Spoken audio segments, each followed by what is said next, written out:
ডাকসু নির্বাচনটা কি সেটাই জানে না, কেন এখানে আসছে সেটা জানে না। জিজ্ঞেস করি যে আপনার হল কোনটা, বলে রোকেয়া হল। রোকেয়া হলে থাকে মেয়েরা, আমাদের যে বোনেরা, ঠিক আছে, তারা হচ্ছে নিরাপত্তাহীনতা ভুগতেছে এই ক্যাম্পাসে। এই নিরাপত্তাহীনতা যে ভুগতেছে এটা দায়কার ছাত্র দলের। ডাকসু নির্বাচনে আচরণবিধি লঙ্ঘনের কথা বলছেন, কি হয়েছে বিষয়টি যদি একটু বলেন। দেখেন, ডাকসু নির্বাচনে ঢাকা বিশ্ববিদ্যালয়ের শিক্ষার্থীদের এই নির্বাচন, ঢাকা বিশ্ববিদ্যালয়ের শিক্ষার্থীরা তাদের সমস্যার সমাধান এবং সম্ভাবনার কথা যারা বলতে পারবে সেই প্রার্থীদেরকে তারা বাছাই করবে ডাকসুর মাধ্যমে, নির্বাচনের মাধ্যমে। তো এইটাকে যারা হচ্ছে একদম ন্যাশনাল ইলেকশনের মতো বানায় ফেলছে এবং বহিরাগত ভাড়া করে যারা এখানে ক্যাম্পাসে নিয়ে আসে, এটা তো স্পষ্টই একটা আচরণবিধি লঙ্ঘন, প্রথমত এক। আর দ্বিতীয়ত, আমাদের ঢাকা বিশ্ববিদ্যালয়ের যে সকল শিক্ষার্থীদের কাছে আমরা যাচ্ছি, আমাদের বোনদের কাছে যাচ্ছি, ভাইদের কাছে যাচ্ছি, তারা প্রত্যেকে একটা কথায় সবাই একটা অভিযোগ বেশি দিচ্ছে যে ভাই পারলে ক্যাম্পাসটা বহিরাগত মুক্ত করেন। এখন বহিরাগত ক্যাম্পাস মুক্ত করার দায়িত্ব তো আমার না, আমি কে?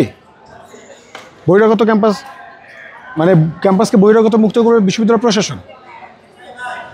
যদি ছাত্রদল সমর্থিত প্রার্থীরা, ঠিক আছে, তাদের মাথায় রাখতে হবে যে ক্যাম্পাসের শিক্ষার্থীরাই শুধুমাত্র প্রচারণা করতে পারবে, বাইরে থেকে ভাড়া করে এনে করা যাবে না। তাহলে তো আমরাও করতাম।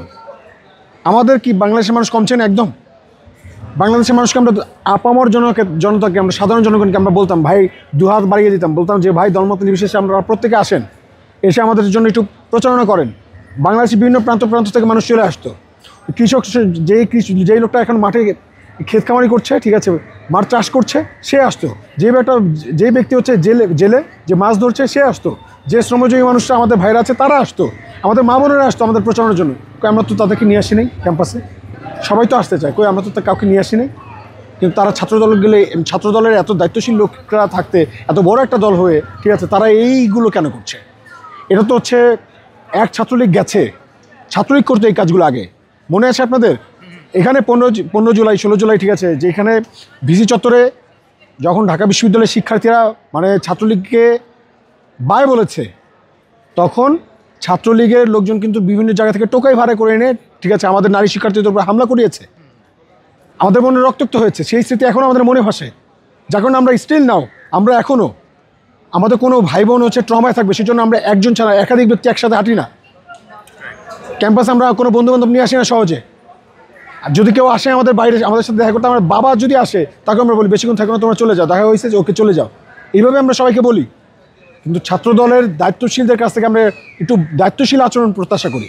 কিন্তু তারা যেভাবে হচ্ছে বহিরাগত নিয়ে এসে প্রচারণা চালাচ্ছে, এটা ঘৃণিত একটা হচ্ছে আচরণবিধি লঙ্ঘন। এবং আমাদের মনে হয় যে ছাত্রলীগ যেটা করেছে, ঠিক ছাত্রদল একই রকম কাজ করছে, আমাদের ভাই বোনদের নিরাপত্তা হুমকির মধ্যে পড়ছে।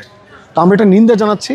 এবং এই যে আচরণবিধি তারা লঙ্ঘন করছে, আমরা ছাত্রদল সমর্থিত প্রার্থী যারা এখানে এই কাজগুলো করছে, যারা ক্যাম্পাসে 1000 টাকার বিনিময়ে এখানে লোক খাটাচ্ছে এবং খাবার দাবার খাওয়াচ্ছে, এগুলোকে বিশ্ববিদ্যালয় প্রশাসন দেখে না? তারা কি করছে? আমরা এর নিন্দা জানাতে আসছি, প্রতিবাদ জানাতে আসছি।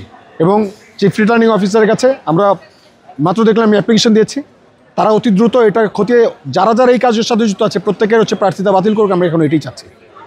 আপনি কি মনে করেন কিনা যে আরও অনেকে আছে এখনো যারা বহিরাগত এবং প্রচার করছে? হ্যাঁ, এখনও করছে। আপনারা চলেন, আমি 2জন ব্যক্তিকে আমি হাতে নাতে প্রুফ ধরাই দিছি, ভিডিও, স্পষ্ট ভিডিও আছে। আপনারা চলেন আরও দেখাই। আপনারা যদি আমার সাথে যান আমি এখনও দেখাতে পারবো যে আরও অনেক আছে যারা ঠিকমতো মানে ডাকসু নির্বাচনটা কি সেটাই জানে না, কেন এখানে আসছে সেটা জানে না। জিজ্ঞেস করি যে আপনার হল কোনটা, বলে রোকেয়া হল। রোকেয়া হলে থাকে মেয়েরা। ও এখানে কি করছে? ওর ক্যাম্পাস এটা না, ওই ক্যাম্পাসের স্টুডেন্ট না, ও এখানে কী করছে? ওকে কেন এখানে নিয়ে আসা হয়েছে? যদি আপনারা নিয়ে আসেন, দায়িত্বশীল আচরণ করেন, আপনারা মনে করেন এটা গেস্ট আপনাদের, তাহলে আপনি শিখায় পড়াই দেন যে আমি গেস্ট, এটুকু বলে তো ওকে আমরা ছেড়ে দিতাম। কিন্তু ও বলতেছে রোকেয়া হল, তার মানে আমাদের আপুদের সাথে এটা অন্যায়, অবিচার করা হচ্ছে। আমাদের যে বোনেরা, ঠিক আছে, তারা হচ্ছে নিরাপত্তাহীনতা ভুগতেছে এই ক্যাম্পাসে। এই নিরাপত্তাহীনতা যে ভুগতেছে এটা দায়কার ছাত্রদলের, তাদেরকে দায়িত্ব নিতে হবে এবং ক্যাম্পাসকে বহিরাগত মুক্ত করার জন্য তাদেরকে নামতে হবে, এখনই নামতে হবে। ডাকসু নির্বাচনের পর এখন থেকে নামতে হবে, পুরো ক্যাম্পাস ক্লিন করতে হবে, বহিরাগত মুক্ত করতে হবে। তারপর যদি তারা মনে করে, ঢাকা বিশ্ববিদ্যালয়ের শিক্ষার্থীরা যদি মনে করে যে না ওকে, তাহলে ছাত্রদলকে মার্সি করা যায়, ক্ষমা করা যায়, তাহলে ছাত্রদলকে ক্ষমা করবে। আর যদি মনে করে না ক্ষমা করা যায় না, ছাত্রদলকে ক্ষমা করবে না। চিফ রিটার্নিং অফিসার এখানে যা আছে তাদেরকে, বিশ্ববিদ্যালয় প্রশাসনকে অবশ্যই এর জন্য দায়িত্ব নিয়ে এই বহিরাগত মুক্ত করতে হবে এবং যারা বহিরাগতকে নিয়ে আসছে তাদেরকে অবশ্যই শাস্তির আওতায় আনতে হবে।